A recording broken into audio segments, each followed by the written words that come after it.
President of the United States, Donald J. Trump.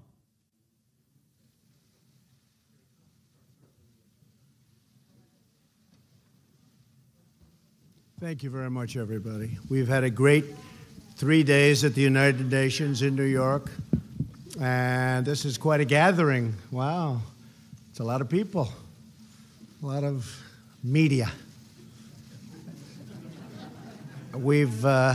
We've covered a great deal of territory. 2 days ago, signed a deal with South Korea, trade deal, tremendous deal with South Korea. It means a lot of business for our farmers. We're opening up for farmers. We're opening up for a lot of different groups. We're going to be able to sell much more than double the number of automobiles that we were allowed under a deal that was totally defective, that was there before. And so we're very happy with that. That deal is actually concluded. We're very well along the way with Mexico. The relationship is very good. And with Canada, we'll see what happens. They're charging us 300% tariffs on dairy products. We can't have that. We can't have that. With China, as you know, we put out an announcement today. They would like to see me lose an election because they've never been challenged like this. But I want to open up China to our farmers and to our industrialists and our companies. And China is not open, but we're open to them. They charge us 25, 35, 55% for things, and we charge them nothing in terms of coming into the country. Cars, they're at 25%, and we're at 2% and 2.5%, and don't even collect it, but we collect it now. So we're doing very well in our situation with China on trade. I have a great relationship with the president of China, President Xi, but it's got to be a two-way street. It, for 25 years and longer, was not. And trillions of dollars was taken out of the United States for the benefit of China. We just can't have that. We have to make it fair.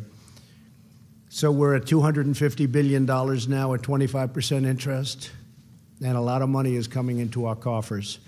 And it's had no impact on our, absolutely, by the way, no impact on our economy, which I said it wouldn't. In fact, steel is like the hottest industry there is. If you look at what happened with steel, we're charging a 25% tariff for the dumpers. They dump massive amounts of steel. They want to put the steel companies out of business, and after they're out of business, they'll come in and charge 5 times more than you ever thought possible. And we need steel, and we need aluminum, and those industries are doing well, but steel is incredible. U.S. Steel is opening up a minimum of 8 plants. Nucor is opening up plants, and these are big plants, $750 million and $1 billion plants in some cases. So what's happening with the steel industry is very exciting to me. It's being rebuilt overnight. If you look at the miners and coal, if you look at energy, LNG, Japan just gave us some numbers that are incredible. They're doubling the amount that they're going to be buying for Japan. They're taking the LNG and they're doubling it up. I said, you have to do me a favor. We don't want these big deficits. You're going to have to buy more. They're buying massive amounts of equipment and military equipment, and other countries are doing the same thing because we have trade imbalances with almost everybody. It's a rare exception that we don't. So we are doing great as a country. Unfortunately, they just raised interest rates a little bit because we are doing so well. I'm not happy about that because I know it's going to be a question. I am not happy about that. I'd rather pay down debt or do other things, create more jobs. So I'm worried about the fact that they seem to like raising interest rates. We can do other things with the money. But they raised them, and they're raising them because we're doing so well. You know, we're doing much better than I had projected in terms of when I was campaigning. I said we were going to do this, and we're doing much better than anybody ever thought possible. And I will say if others got in, it would have been just the opposite because they were going to put restrictions on, they were going to put regulations on. They were going to choke the economy as it was already choking, but it would have been worse. And they were going to raise your taxes. That's what they want to do now if they ever got control, which I don't think they'll have control for a long time. So with that being said, we'll take some questions. And yes, please. John, go ahead. We have plenty of time. Mr. President, thank you very much. Of course, what you're looking forward to tomorrow is the hearings with Judge Kavanaugh before the Judiciary Committee. Yes. In 1991, when Joe Biden passed along to the Bush 41 White House the allegations that Anita Hill had raised against Clarence Thomas, the Bush White House asked the FBI to look into it as part of Judge Thomas's background investigation. Not a criminal investigation, but the background investigation. Right. When these allegations were raised, why didn't this White House do the same thing?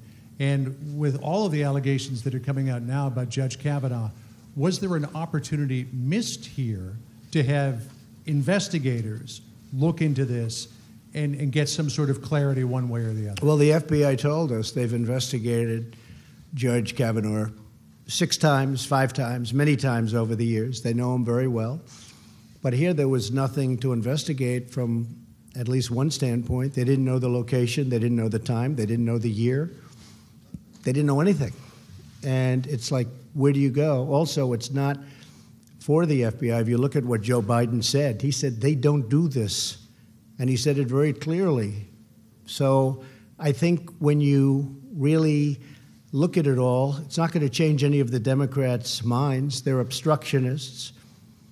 They're actually con artists because they know how quality this man is, and they've destroyed a man's reputation, and they want to destroy it even more. And I think people are going to see that in the midterms, what they've done to this family, what they've done to these children, these beautiful children of his, and what they've done to his wife. And they know it's a big, fat con job. And they go into a room, and I guarantee you, they laugh like hell at what they pulled off on you and on the public. They laugh like hell. So it wouldn't have mattered if the FBI came back with the cleanest score, and you understand that very well, John. If they would have come back with the most perfect, we found everything, and he's perfectly innocent of everything, it wouldn't have made a difference. You wouldn't have gotten one vote. Now, we will get votes from the Democrats if we win. You'll have 3, 4, or 5 Democrats giving us votes because they're in states that I won by 30 and 40 points, and they're going to give us votes. But other than that, you probably won't get any, John. Yes, go ahead, please. Mr. President, there are now 3 women accusing Judge Kavanaugh of sexual misconduct.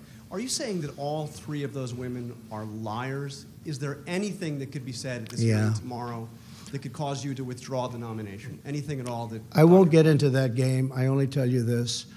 This is one of the highest quality people that I've ever met. And everybody that knows him says the same thing. And these are all false to me. These are false accusations in certain cases, and certain cases, even the media agrees with that. I can only say that what they've done to this man is incredible. You know, it's very interesting. I pick a lot of judges. I have 145 judges I will be picking by the end of a fairly short period of time because President Obama wasn't big on picking judges. When I got there, I said, how is this possible? I have 145, including Court of Appeals judges. And they just didn't do it. You know why? They got tired. They got complacent. Something happened. I have 145 judges. Everybody wants to be a federal judge, not just a Supreme Court judge. I'm talking about Court of Appeals. I'm talking about district court. I don't think they're going to want to so much. I'll be calling people, and we'll have people calling people that do this. And people are going to be scared because we could say it about you. 35 years ago, you met, and you might not know what's going on. What is going on? Why did they wait so long? Why did Senator Feinstein wait till the hearings were over and make this case? Why didn't she bring it right at the beginning? When you ask about, as an example, the FBI, why didn't they bring this right at the beginning, during the hearing? You would have had all the time in the world for the FBI. It would have been fine. Now, the FBI, as you know, did investigate this time, as they have 5 or 6 other times, and they did a very thorough investigation. But this is a big con job, and I would love to be in the room with the Democrats, close the door. You guys are all away outside waiting, and Schumer and his buddies are all in there laughing, how they fooled you all. Let's just stop them. A big fat con. Yeah, go ahead. But Mr. President, if I could follow up, you have daughters. Can you understand why a victim of sexual assault would not report it at the time? Don't you understand? By the way, I only say this. 36 years, no charge, no nothing. But that happens often. I mean, people are going to have to make a decision. 36 years, there's no charge. All of a sudden, the hearings are over, and the rumors start coming out. And then you have this other con artist, Avenatti, come out with another beauty today. I only say that you have to look at the facts. The senators are very capable people. They're very good people. I know many of them. They're friends of mine. These are very talented, very good people. And they're going to vote. They're going to have to believe what they believe. When I look at what's happened to the reputation of a great gentleman, a great intellect, a brilliant man, somebody that has a chance to be one of our great Supreme Court justices in history, intellectually, I think it's a shame. Yes, please. Yes, Mr. President, my name is Tomas Regalado from Radio and TV Marti. Mr. Okay. President, yesterday at the speech at the UN, you spoke about how Venezuela's problem was because of Cuba and the Castros, how they went in there and they brought socialism and communism to Venezuela and now to Nicaragua as well. Mr. President, are you going to be more proactive now against Cuba as well? I've been very proactive against Cuba. I don't like what's happening in Cuba. As you know, President Obama gave them a pass, and I didn't like it. Neither do Cuban people based in Miami and based in our country that came from Cuba and suffered in Cuba. I don't like what he did. I've ended much of it, most of it. I don't like what's happening in Cuba, and I certainly don't like what's happening in Venezuela. Yes, Mr. please. President. Go ahead. Mr. President, just to finish really fast, you said also that you had a call to action to ask the leaders around the world to also end socialism. Would you like to be recognized as a Well, I wouldn't say that socialism has been working really well around the world. Okay, you can take a look at Venezuela as your number one, I guess the one that's most obvious, but you take a look around the world, socialism is not exactly riding high. Please. Thank you, Mr. President. Go ahead. Thank you very much. If you don't mind, after I'm finished, if Ouija or Hallie or Vivian or one of our female colleagues could go after me, that would be great. Mr. President, just to follow up on these allegations against Brett Kavanaugh. What does he mean by that? Explain. What does that mean? I think it would be great if a female. What does it mean? No, what does it mean? It would be great if a female reporter would ask you a question about this issue. So if you don't mind, I wouldn't mind that at all. No, wouldn't mind it at all. All right. Well, let me. If I could wouldn't make follow any up. difference to me. All right. Go ahead. If I could follow up on John and John's question, why is it, Mr. President, that you always seem to side with the accused and not the accuser? You have three women here who are all making allegations, who are all asking that their stories be heard. And, you know, if you look at the case of Roy Moore, if you look at the case of one of your staffers, you seem to time and again side with the accused and not the accuser. Is that because of the many allegations that you've had made against you over the years? Well, first of all, I wasn't happy with Roy Moore. Let's get that straight. But Roy Moore was a Republican candidate, and I would have rather had a Republican candidate win. I was very happy with Luther Strange, who was a terrific man from Alabama, but Luther Strange had a lot of things going against him.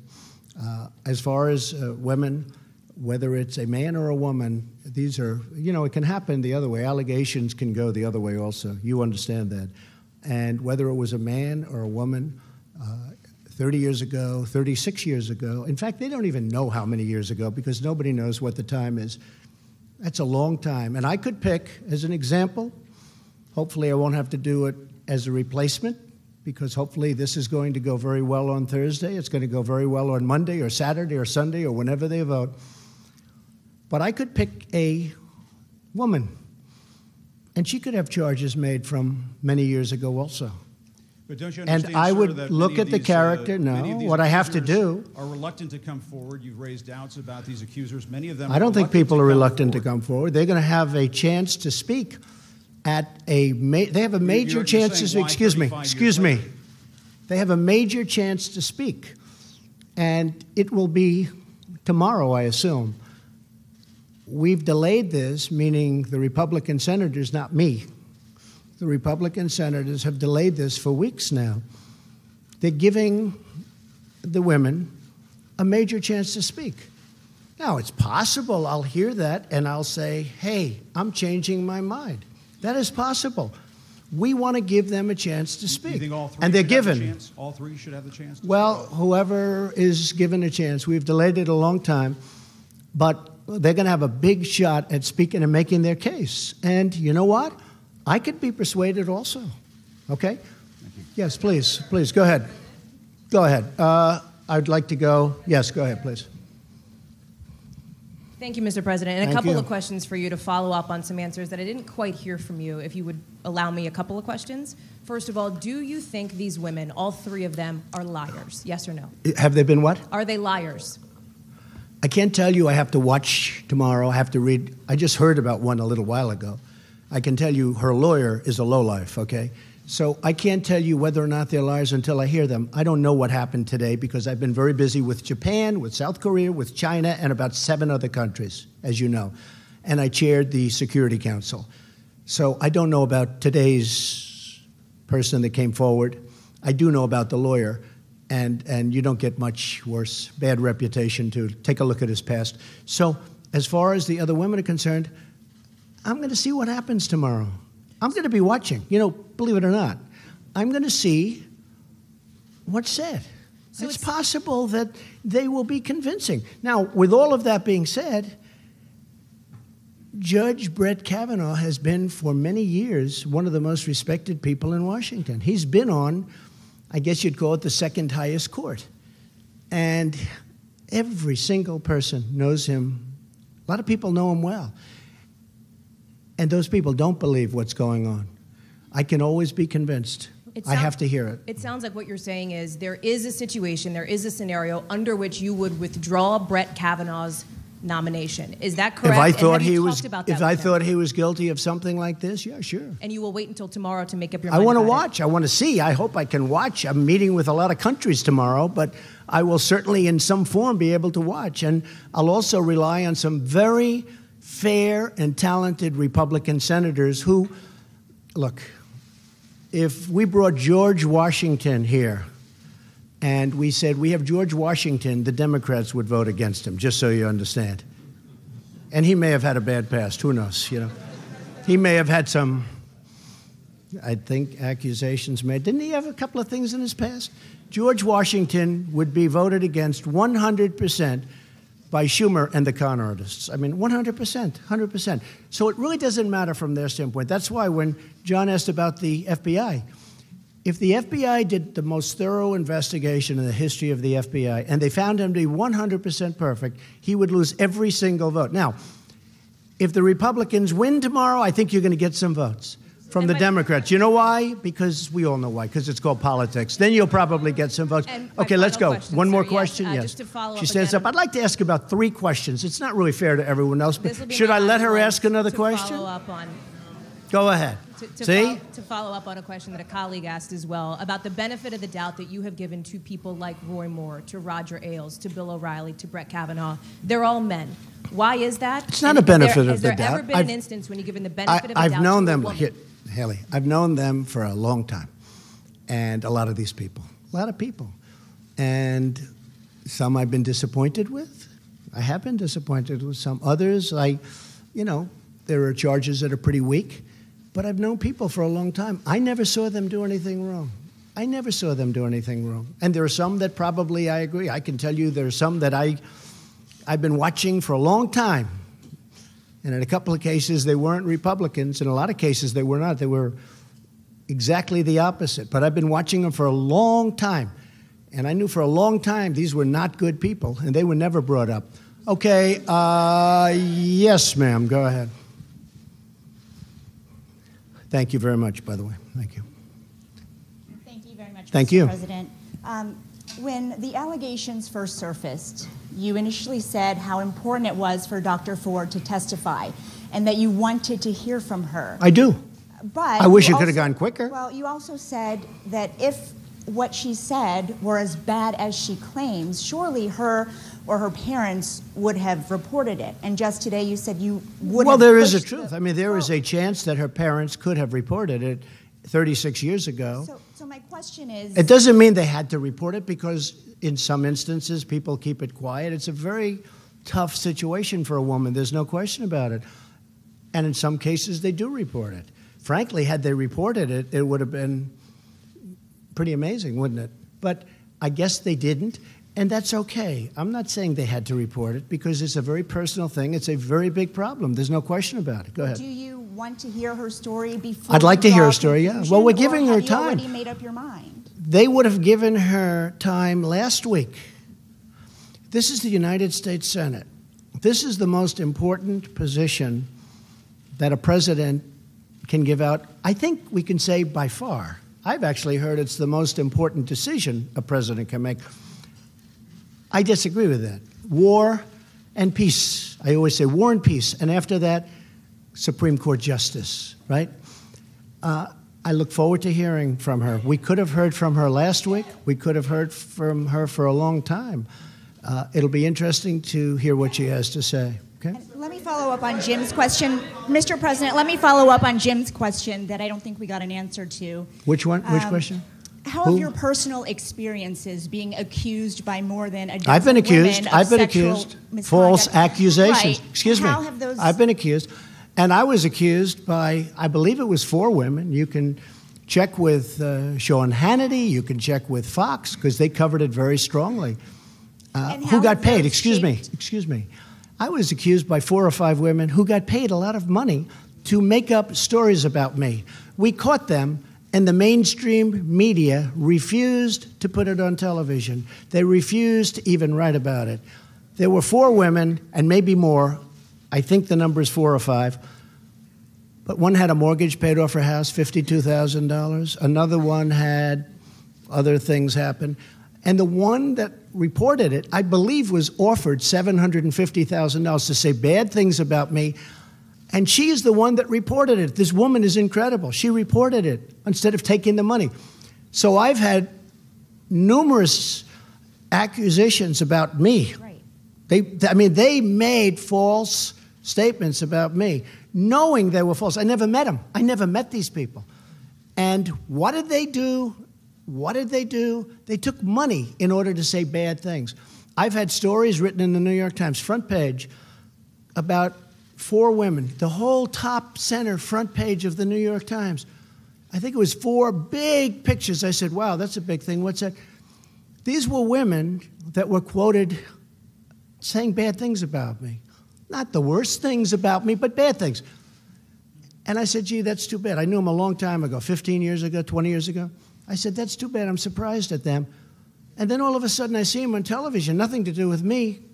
The next day or day later, they were incensed. They said, Donald Trump is a nice guy. We never said this. The New York Times did false reporting. They're fake news. And you know what? The New York Times would not report that their story was fake. These women said great things. Not only did they not say the bad stuff, they said great things about me. Front page. And those women, they're incredible women. They went on television, and they didn't want to, and I didn't ask them. And they said the New York Times made it up. They gave false quotes, and they went on a lot of shows. They were really incensed, and they couldn't believe it. That's why people know that a lot of the news is fake, and a lot of the people sitting here are fake. But 20% of them are wonderful, okay? If I could just actually ask ahead, my please. question, Mr. Trump. You didn't let me ask my question. You've My been asking a was- question for 10 No, minutes. You interrupted Please my sit down. question. Please, I'm go ahead. asking you, Go ahead. How did those impact your opinions on the allegations against Well, it does Judge impact my opinion. You know why? Because I've had a lot of false charges made against me. I'm a very famous person, unfortunately. I've been a famous person for a long time. But I've had a lot of false charges made against me, really false charges. I know friends that have had false charges. People want fame, they want money, they want whatever. So when I see it, I view it differently than somebody sitting home watching television where they say, oh, Judge Kavanaugh, this or that. It's happened to me many times. I've had many false charges. I had a woman sitting in an airplane, and I attacked her while people were coming onto the plane, and I have a #1 bestseller out. I mean, it was a total phony story. There are many of them. So when you say, does it affect me in terms of my thinking with respect to Judge Kavanaugh? Absolutely, because I've had it many times. And if the news would have reported these 4 people, I couldn't believe it. When I heard that they caught these 4 people, I said, wow, that's a big story. And it was for Fox. Okay. Thank you, Mr. President. Earlier today and just now, you made a significant allegation against the Chinese government. You suggested that the Chinese had meddled in or are meddling That's right. in That's the what I hear. 2018 midterm election. That's what I hear. What evidence do you have of that, sir? Is there a national We have intelligence evidence. estimate, We for have example, that evidence. you're It'll prepared come to put out. forward? Yeah, I can't tell you now, but it didn't come out of nowhere, that I can tell you. Now, Why make the charge they've now? actually admitted that they're going after farmers. I mean, I think most of you can cover that. I like that you're shaking your head. Yes, I'm going to ask you the next question because of that, okay? It's probably going to be the killer of all questions. But Why let me make the just charge explain. now if you're not prepared to come forward with the evidence, sir? China now, we put on $250 billion, and they're paying 25% on that. They're paying billions and billions. This has never happened to China. And I like China, and I like President Xi a lot. I think he's a friend of mine. He may not be a friend of mine anymore, but I think he probably respects. From what I hear, if you look at Mr. Pillsbury, the leading authority on China, he was on a good show. I won't mention the name of the show recently, and he was saying that China has total respect for Donald Trump and for Donald Trump's very, very large brain. He said, Donald Trump, they don't know what to do. Never happened. Well, one thing they are trying to do is they're trying to convince people to go against Donald Trump, because a normal, regular political person that has no concept of what the hell he's doing would let China continue to take $500 billion a year out of our country and rebuild their country. I mean, they were building 29 massive bridges, like the George Washington Bridge. They're building things that we don't build anymore. But we're starting to build them again. And our economy now is hotter than it's ever been. I don't know if you saw the confidence levels this morning that just came out. Fantastic. And in all fairness to the Fed raising rates. They're raising rates because we've never done like we're doing now. And one of the things that is nice about the rates, the people that were hurt the worst by these zero interest rates, and, you know, when President Obama had an economy that was the worst comeback since the Great Depression and all that. You've all heard that. But remember, he was playing with zero interest money. He was playing with funny money. That's easy. I'm playing with fairly expensive money. So when he does that, the people that benefit are people that actually, in their whole life, they would save 10, 15, 20% of their salary, put it in the bank. Those people got killed because they put their money in the bank. They were going to live off the interest, and there was no interest. Now those people are starting to get interest. And those are the people, frankly, that deserve to, you know, they did a great job. The people that did it right, the people that did the best job got hurt the most. So in one sense, I like it, but basically I'm a low interest rate person, I hate to tell you. Yes, ma'am. Yes, go ahead. Mr. President, yes. You have another meeting tomorrow with Rod Rosenstein. Yes. Are you planning to fire Rod Rosenstein? I'm talking to him. We've had a good talk. He said he never said it. He said he doesn't believe it. He said he has a lot of respect for me. And he was very nice, and we'll see. And he's a member of the Trump administration in that sense. It's the Justice Department. I would certainly prefer not doing that. There was no collusion. There was no obstruction. I mean, unless you call obstruction the fact that I fight back, I do fight back. I really fight back. I mean, if you call that obstruction, that's fine. But there's no obstruction. There's no collusion. I'm going to meet with him tomorrow. I may call Rod tonight or tomorrow and ask for a little bit of a delay to the meeting because I don't want to do anything that gets in the way of this very important Supreme Court pick. So I don't want it competing and hurting the decision, one way or the other decision. Again, I want to hear what she has to say, but I don't want to do. So I may delay that.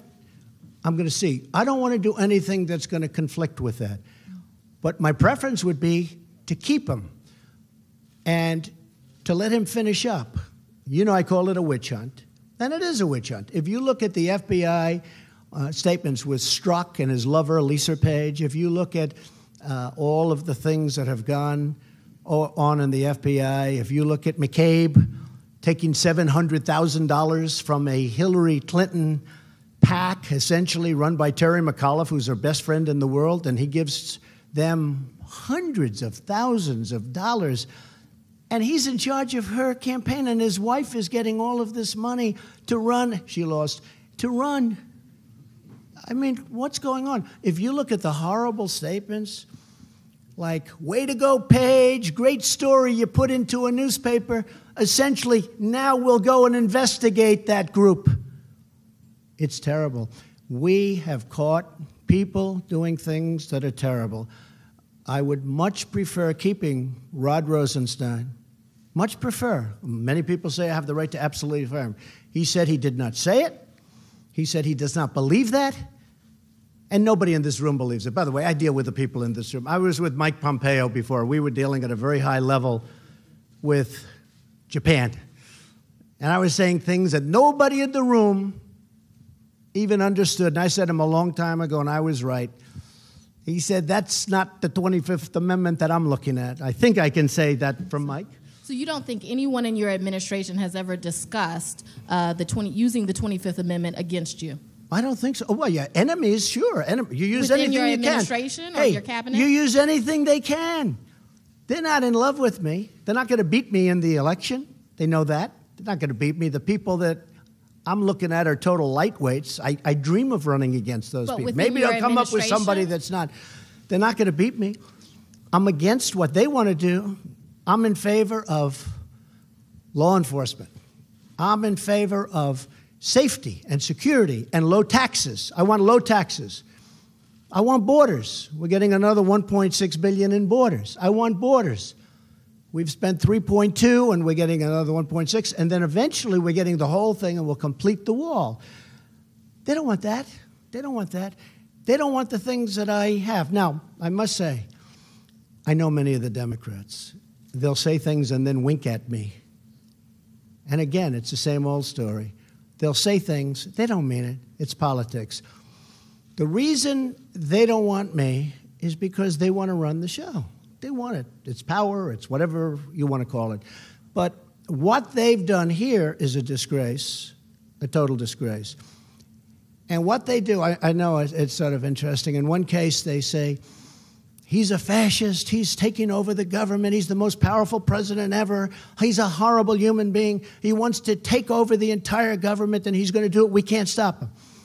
That didn't work. The next week, he said, he's incompetent. I said, well, wait a minute. In one case, I'm taking over the world.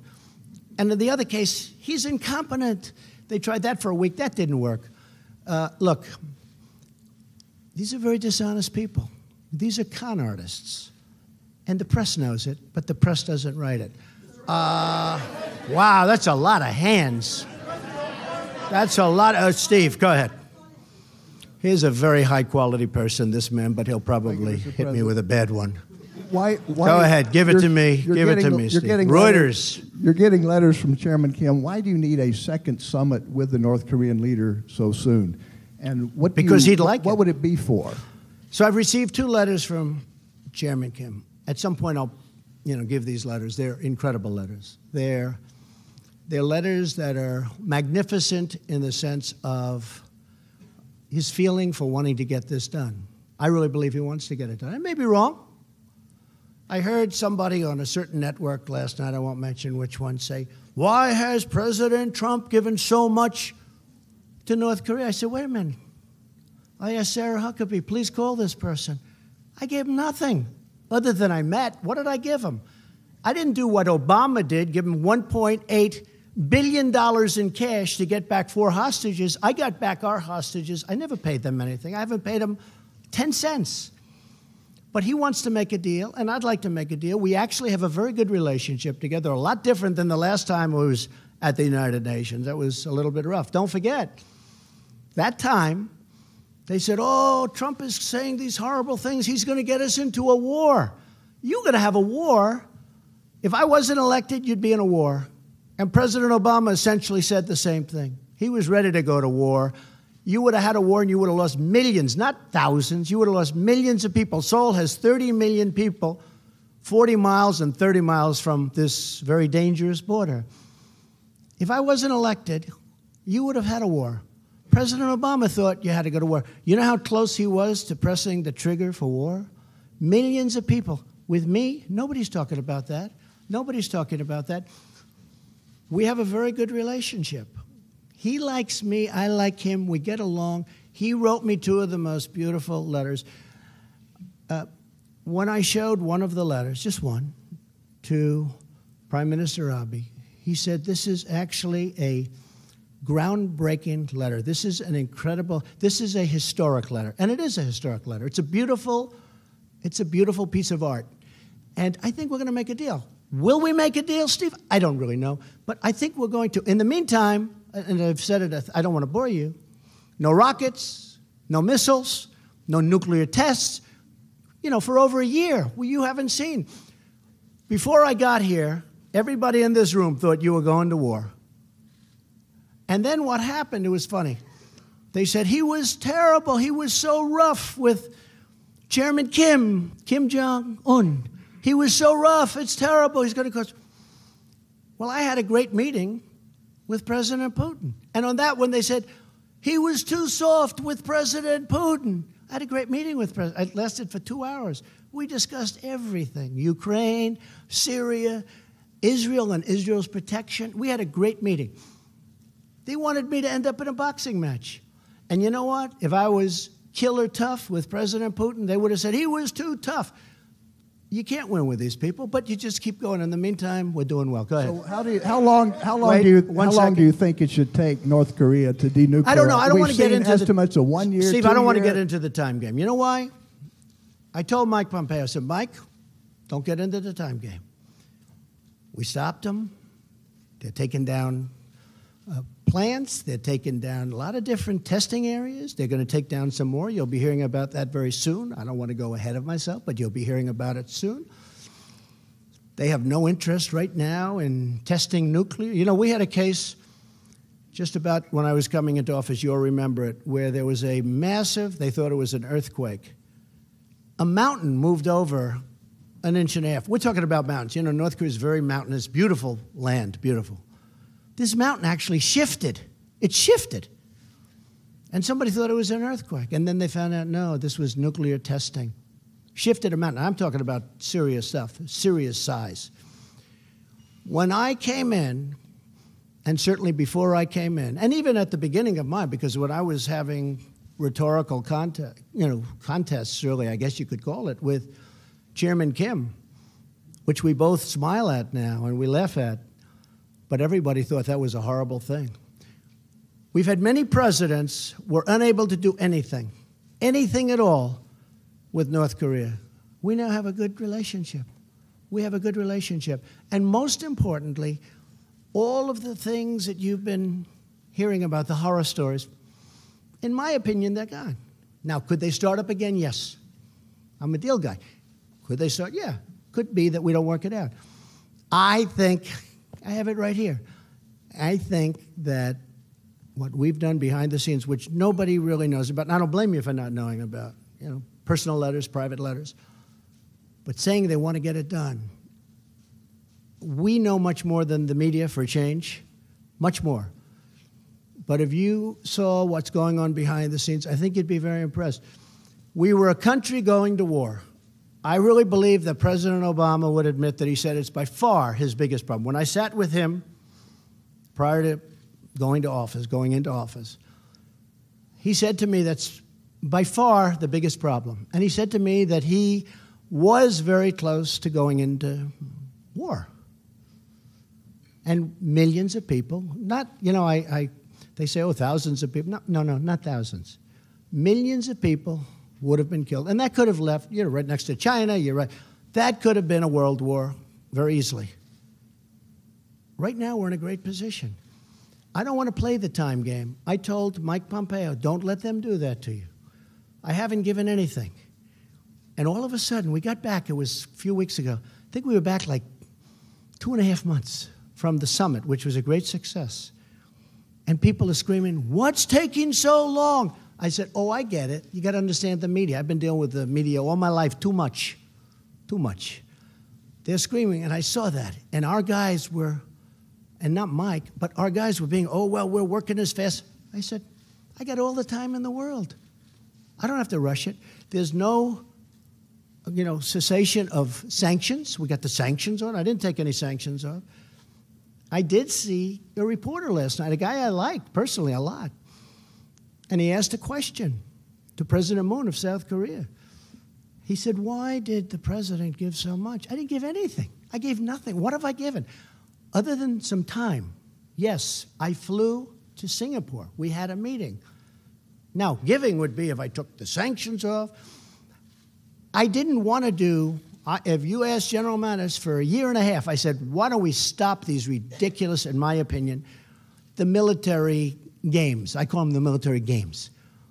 If I told you how much those games cost, and frankly, I told South Korea, you should be paying for these games. We pay for them. They say, well, we fly the planes in from a short distance away. I said, where is that? Guam. Oh, how long a trip is that? 7 hours. Oh, great. We're flying these massive bombers and everything. I've wanted to stop this for a long time. I consider that an asset. But we're saving, by the way, just for the taxpayer, we're saving a fortune. And if we need them, we can start them up immediately. If I think we need them, I'll start them before the generals will start them. The fact is, this reporter said that. I said, what have we done? I haven't given anything. And we're really onto the cusp. I think we're really going to do something that's going to be very important. But we're not playing the time game. If it takes 2 years, 3 years, or 5 months, doesn't matter. There's no nuclear testing, and there's no testing of rockets. Yes, ma'am, go ahead. Go ahead, please. This is the one that was nodding with every nice thing I said. So watch this question.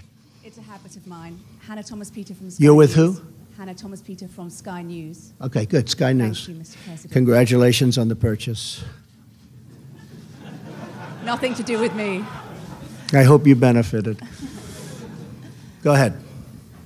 Are you at all concerned at the message that has been being sent to the women who are watching this when you use language like con job in relation to allegations I've used of much sexual worse assault? language in my life than con job. That's like probably the nicest phrase I've ever used. I mean, con job. It is. It's a con job. You know, confidence. It's a confidence job, but they show.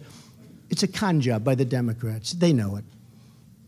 What about the message that's being They sent did to the same women thing who with are the watching? Russia investigation. They tried to convince people that I had something to do with Russia. There was no collusion. Think of it. I'm in Wisconsin. I'm in Michigan. I say, gee, we're not doing well. I won both those states. We're not doing well. Let me call the Russians to help. Does anybody really believe that? It's a con job. And I watch these guys, little Adam Schiff and all of the guys. He takes a call from a Russian who turned out to be a faker. You know, he was a comedian or something. This is so-and-so calling for... He took the call. Why is he taking a call from a Russian? Senator Warner took a call from a Russian.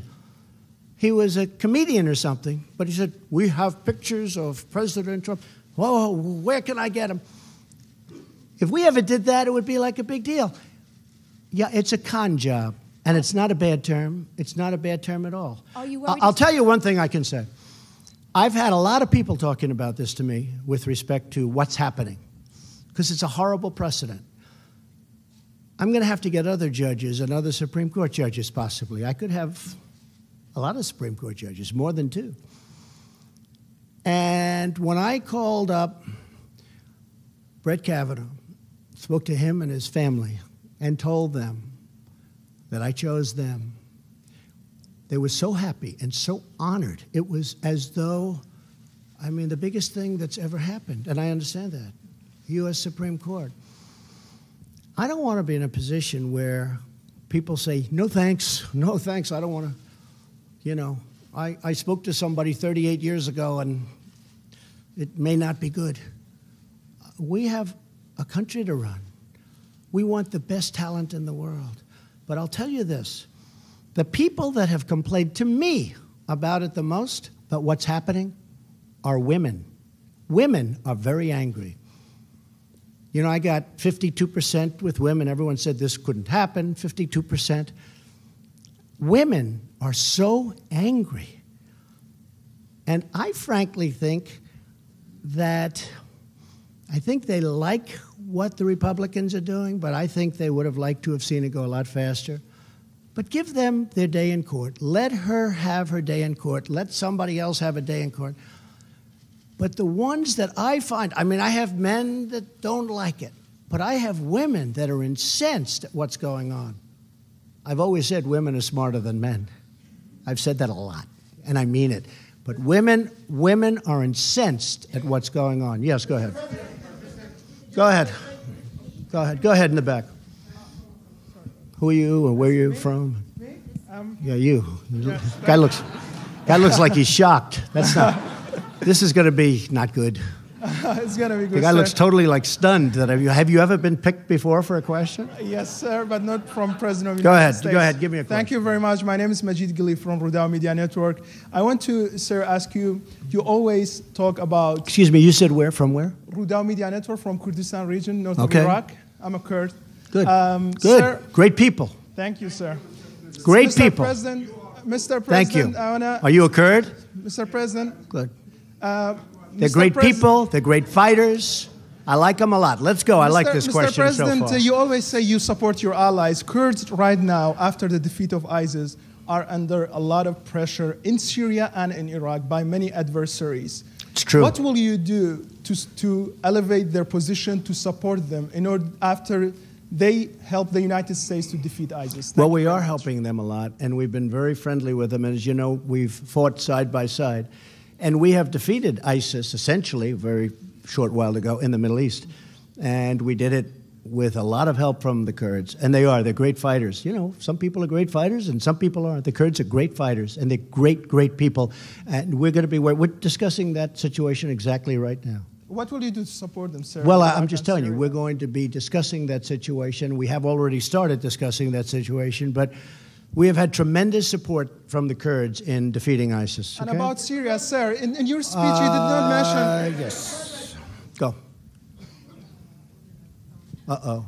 You don't need it. Mr. President, Susan Lee from Fox Business. Did you reject a one-on-one meeting with the Canadian Prime Minister, Justin Trudeau? Yeah, I did. Why? Because his tariffs are too high and he doesn't seem to want to move, and I've told him forget about it. And frankly, we're thinking about just taxing cars coming in from Canada. That's the mother lode. That's the big one. We're very unhappy with the negotiations and the negotiating style of Canada.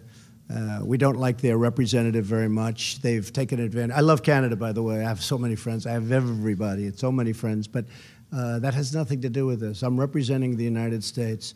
Mexico was totally, they were great. By the way, the new president has been great.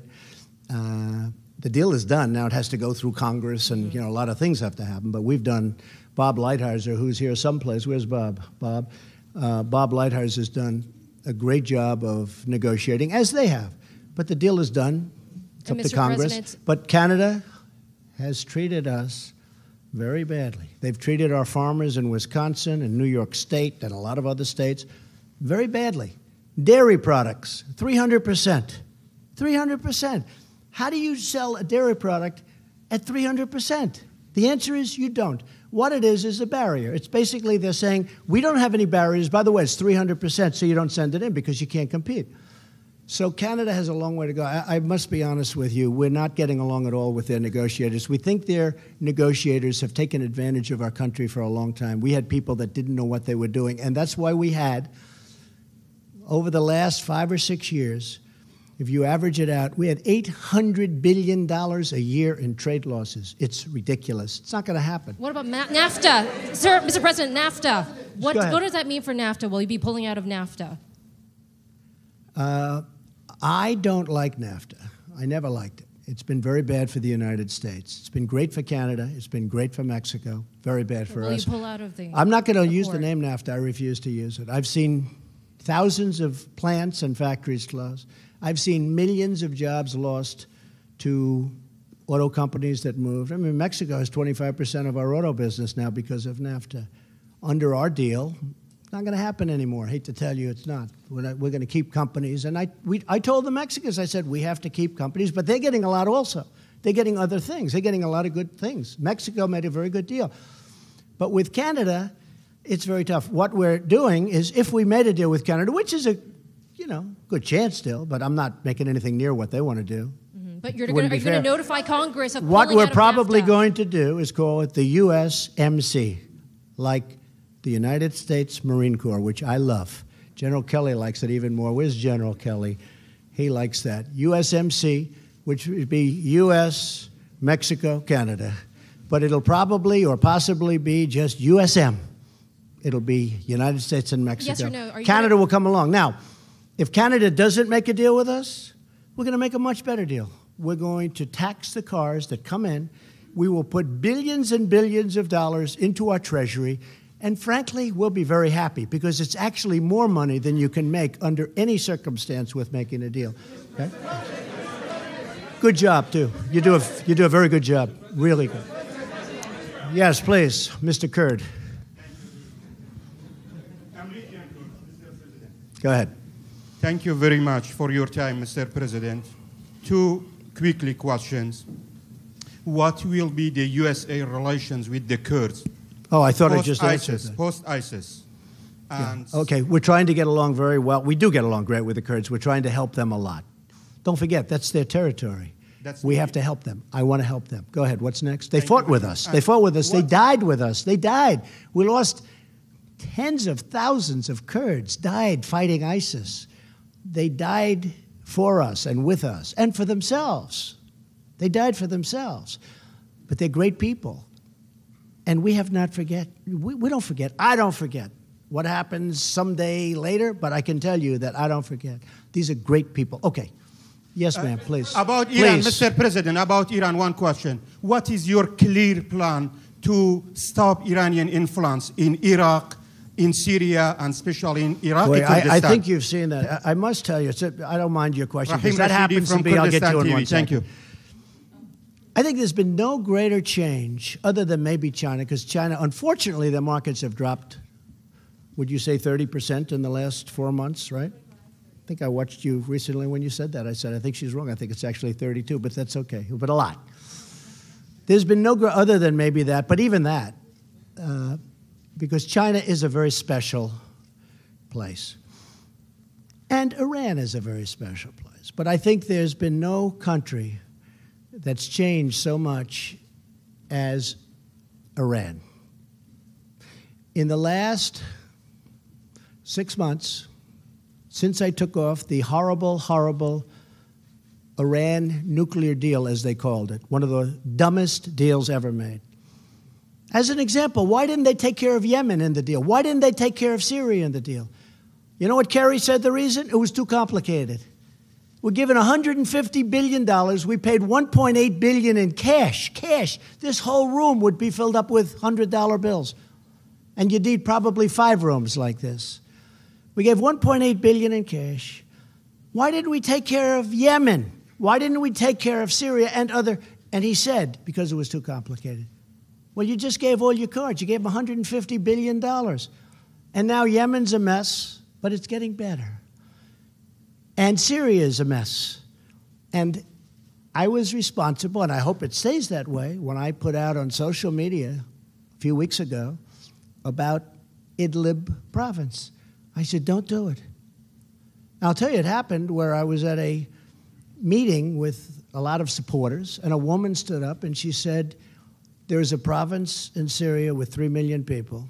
Right now, the Iranians, the Russians, and the Syrians are surrounding that province.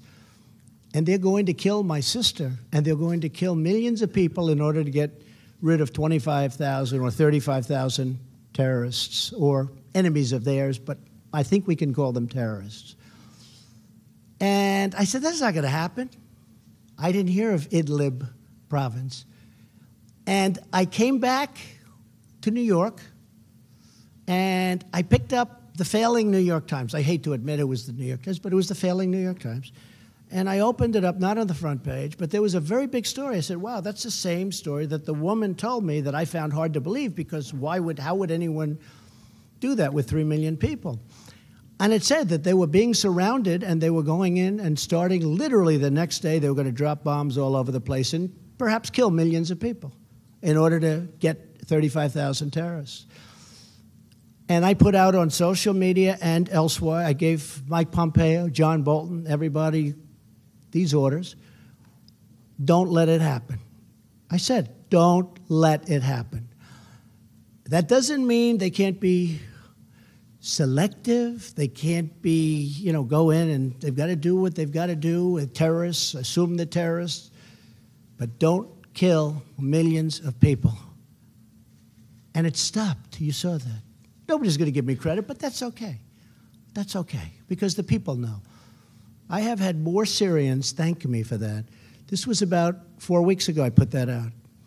I said, they're surrounding a city of 3 million people. They're going to start bombing the city. Don't let it happen. And I meant it, too. I meant it. And millions of people have been saved. And I gave today great credit to Iran. I don't know if you heard that.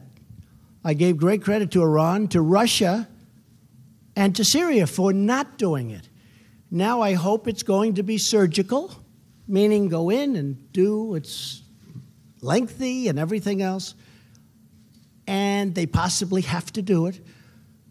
But I think millions of people would have been killed, and that would have been a shame. And hopefully, and I have to tell you, Turkey has been a big help. Turkey has been great. Turkey's helped us very much with that whole situation. Yes, yes. Thank you, Mr. President. Good, thank you very much. Touching back on Iran, of course, this week you put out a call to action to other countries to rally with America to put pressure on Iran. Rouhani's still calling for the U.S. to come back into the old deal. But after meeting with world leaders this week, did you make any progress towards a potential new deal? It doesn't matter what world leaders think on Iran. Iran's going to come back to me and they're going to make a good deal. I think. Maybe not. Deals. You never know.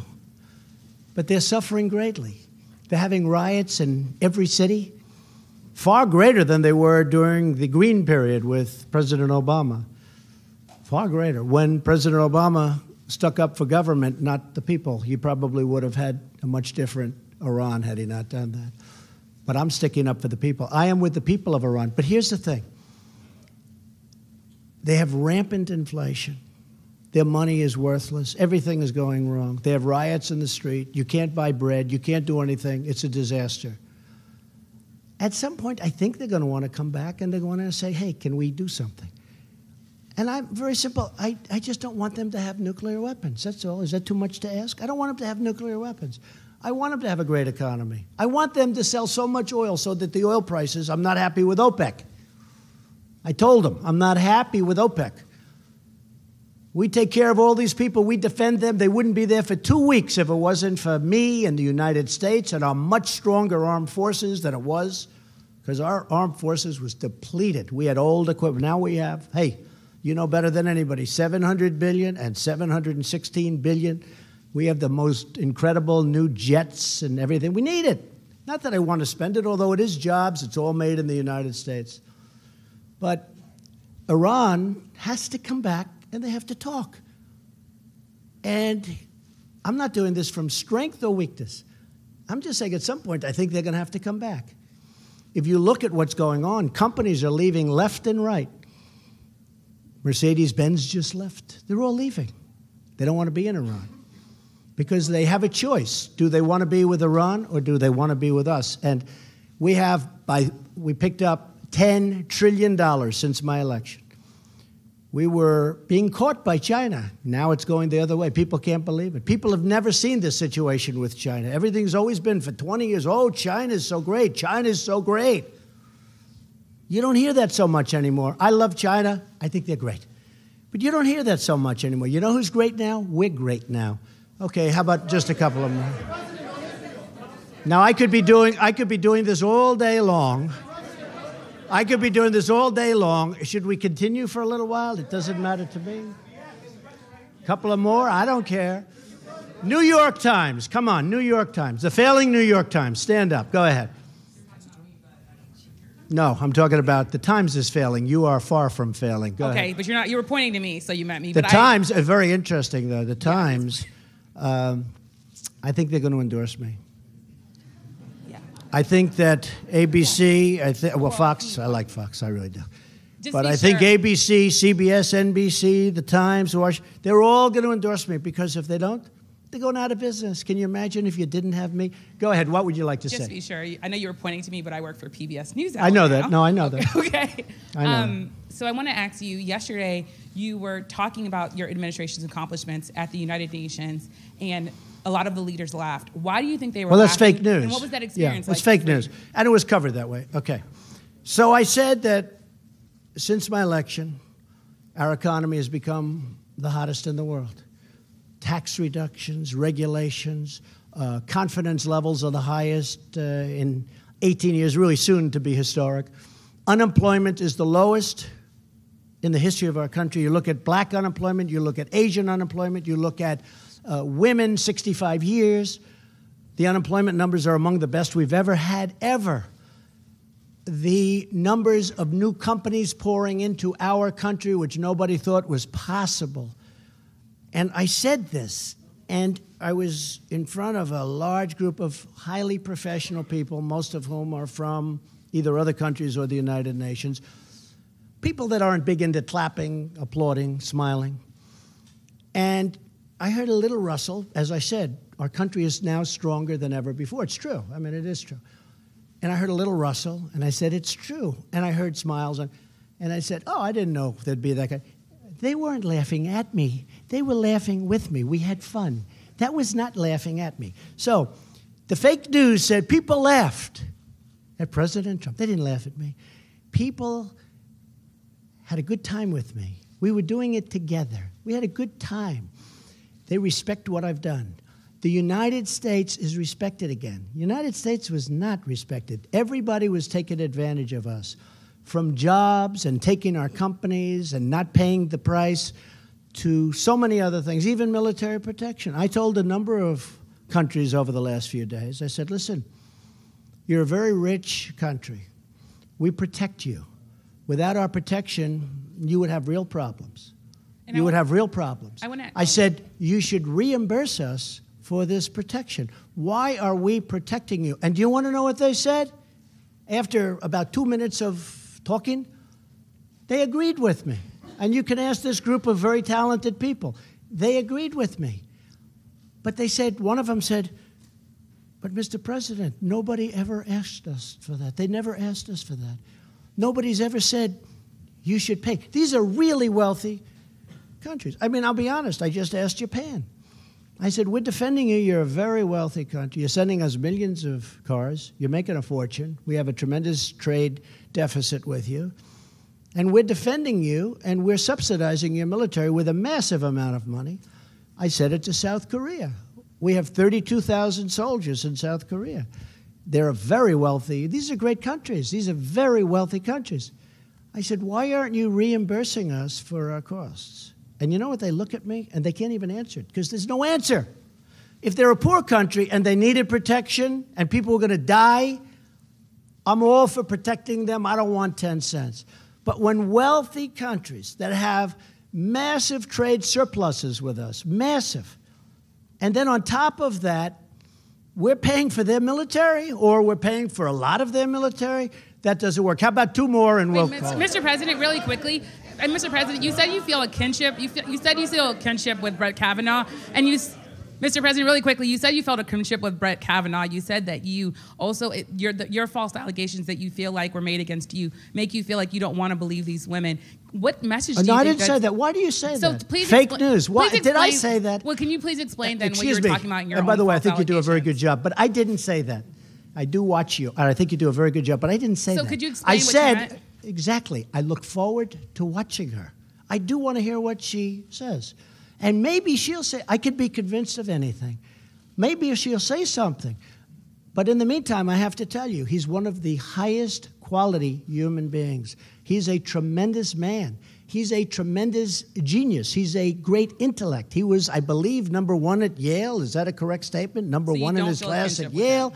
He was a great student in law. He was, I've heard his name. I didn't know him. Didn't know him until this whole thing. I didn't know him. But I heard his name for 10 years. And you know how I heard his name? Everybody was saying he should be on the Supreme Court. I said, who is he? His name is Brett Kavanaugh. And he should be. He's the most brilliant person. He's the most brilliant lawyer. They were talking about him on the Supreme Court 10 years ago.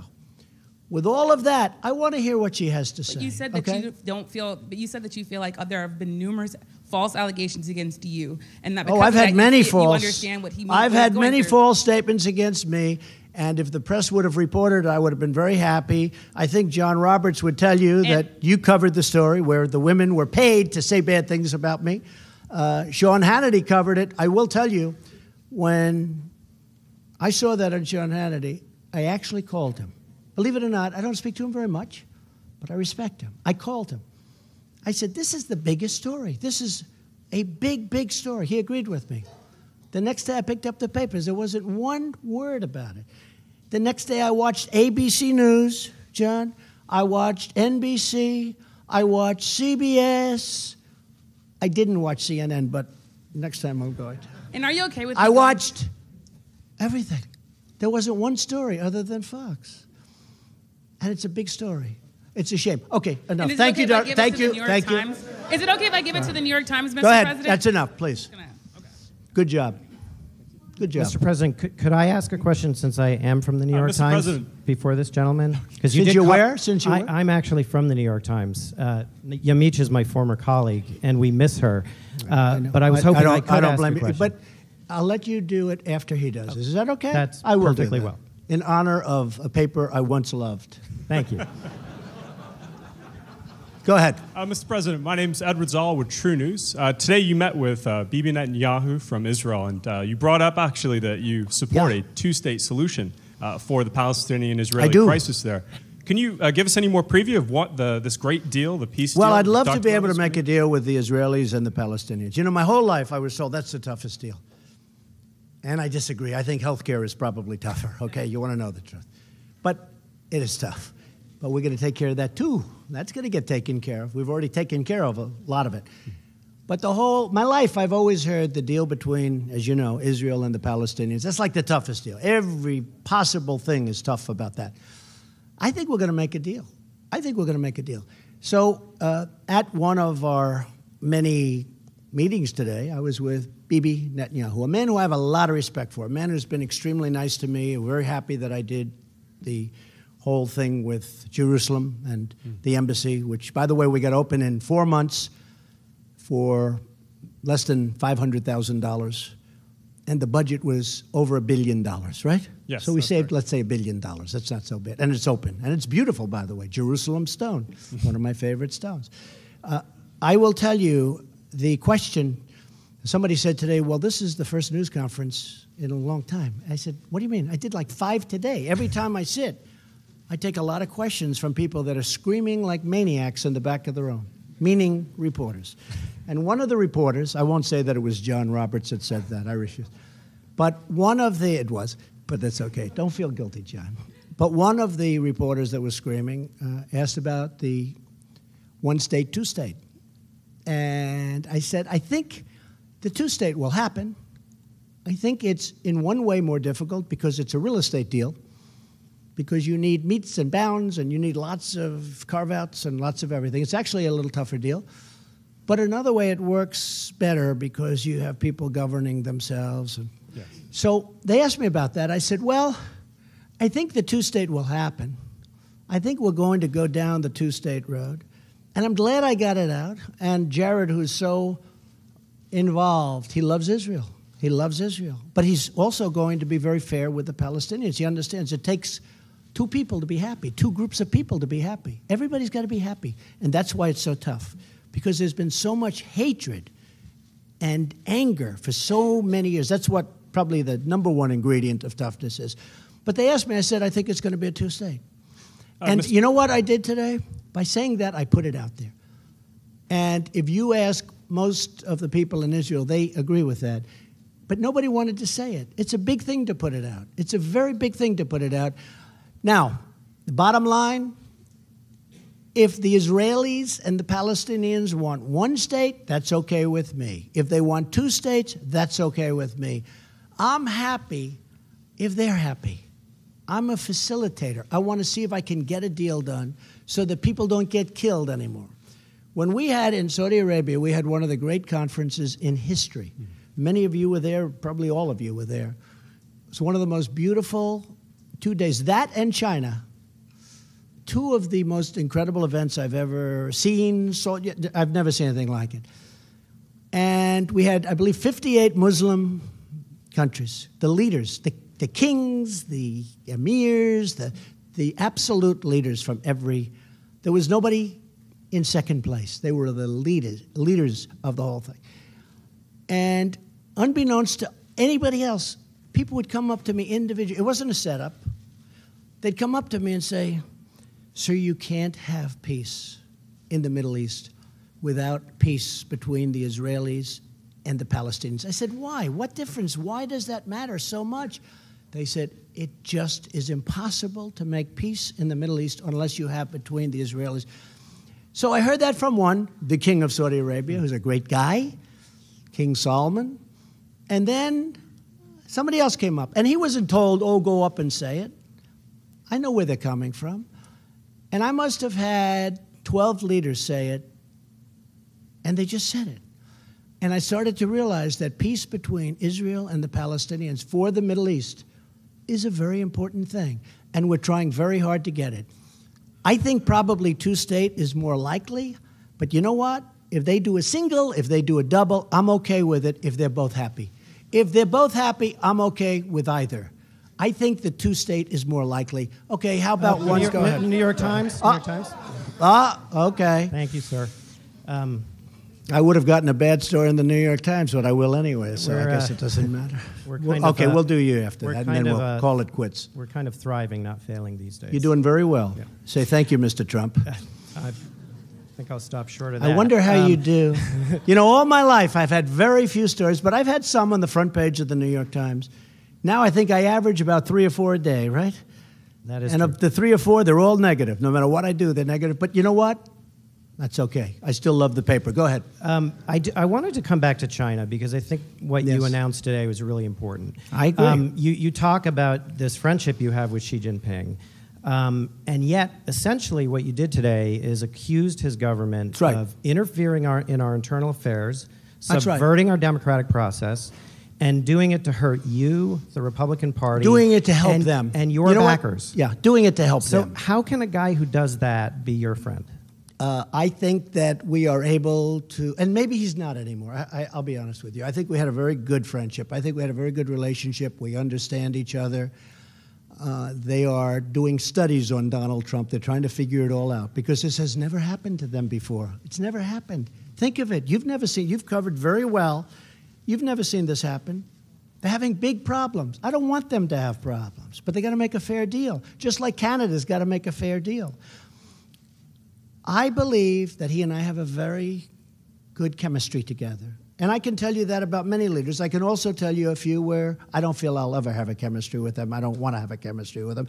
And for those people, I'll have Pompeo, Nikki, Bolton, Jared. I can go our general, I'll have our general, or if they can't do it, I'll have Sarah Huckabee do it, right? But for the most part, I have very good with Prime Minister Abiy.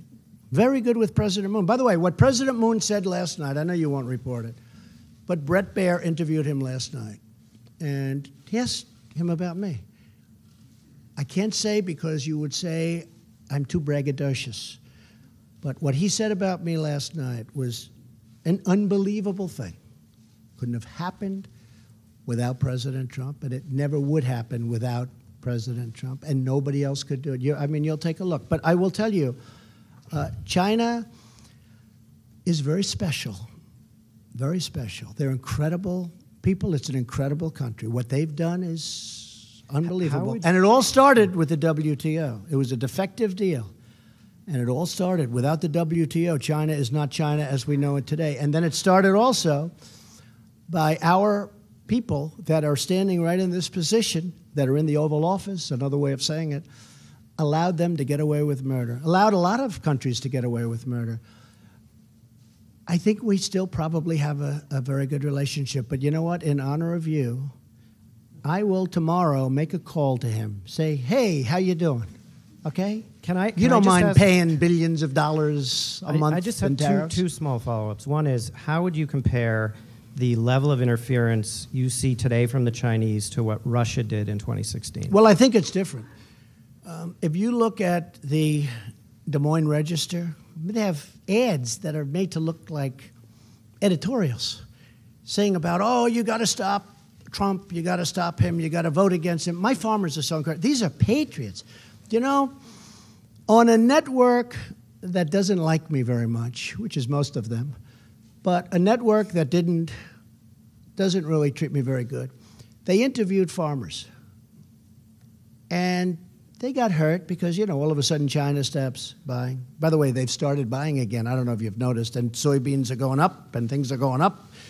And we've had very little hurt from what I've done. In fact, the markets have gone up and the farmers are going to do great.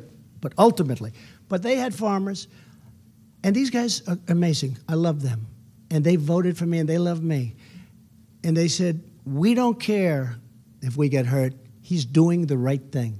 And you know, a lot of people, it's a complex game. A lot of people don't know exactly what it is. They don't know how to define tariff. They don't know it is really different than a tax, although it's getting close.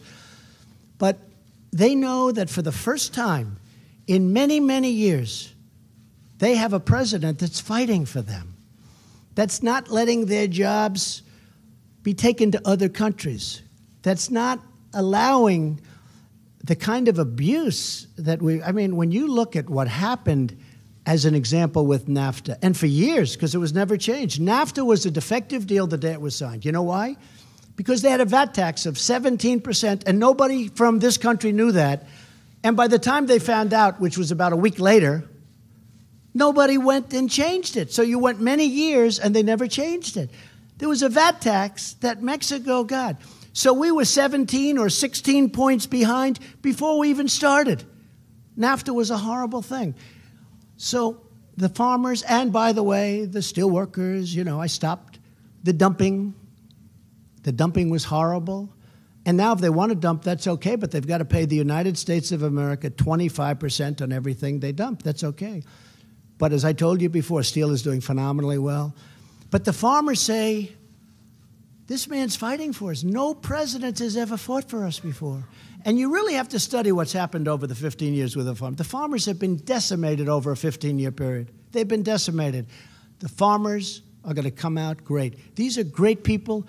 They're great, great patriots. I think we should finish with that one. Is that okay? Okay. Go ahead. Let's go. Fast. Sure. I always like to finish with a good one. Elton John said, when you hit that last tune and it's good, don't go back.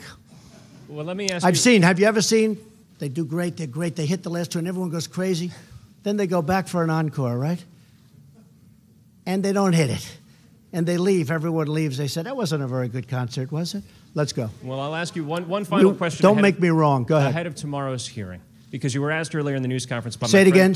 About the hearing tomorrow. You were asked earlier in the news conference by my friend from Sky News about the message that you are sending to the women of the country. Right. What about the message that you may be sending to young men? You're a father. What does this moment that we're in, the cultural moment... It's a very big cultural moment. Right. So what messages do you have for the young men of America? You're right. I think it's a great question. This is a very big moment for our country. Because you have a man who's very outstanding, but he's got very strong charges against him. Probably charges that nobody's going to be able to prove. So I could have you chosen for a position. I could have you, anybody. And somebody could say things, and it's happened to me many times, where false statements are made. And honestly, nobody knows who to believe. I could pick another Supreme Court justice. I could pick another one. This could go on forever. Somebody could come and say 30 years ago, 25 years ago, 10 years ago, 5 years ago, he did a horrible thing to me. He did this, he did that, he did that. And honestly, it's a very dangerous period in our country. And it's being perpetrated by some very evil people. Some of them are Democrats, I must say, because some of them know that this is just a game that they're playing. It's a con game. It's at the highest level. We're talking about the United States Supreme Court. This can go on forever. I can pick 5 other people. At a certain point, people are going to say, no, thank you. This is the most coveted job probably in the world. And you know what? I would honestly say, because I interviewed great people for this job. He's great. But I interviewed other great people for this job. I could conceivably imagine going to one of them and saying, it's too bad what happened to this wonderful man, but I'm going to choose you, number 2. I want you to go.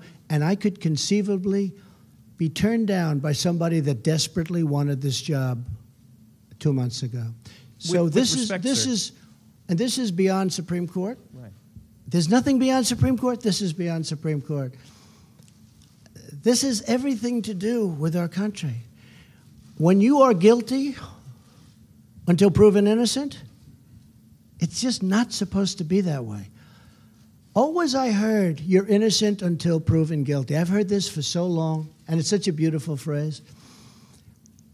In this case, you're guilty until proven innocent. I think that is a very, very dangerous standard for our country. With that being said, I look forward to what she has to say.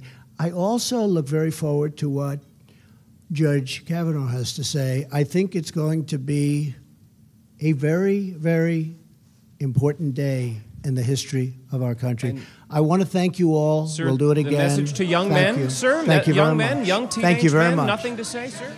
Please, ladies and gentlemen, remain seated.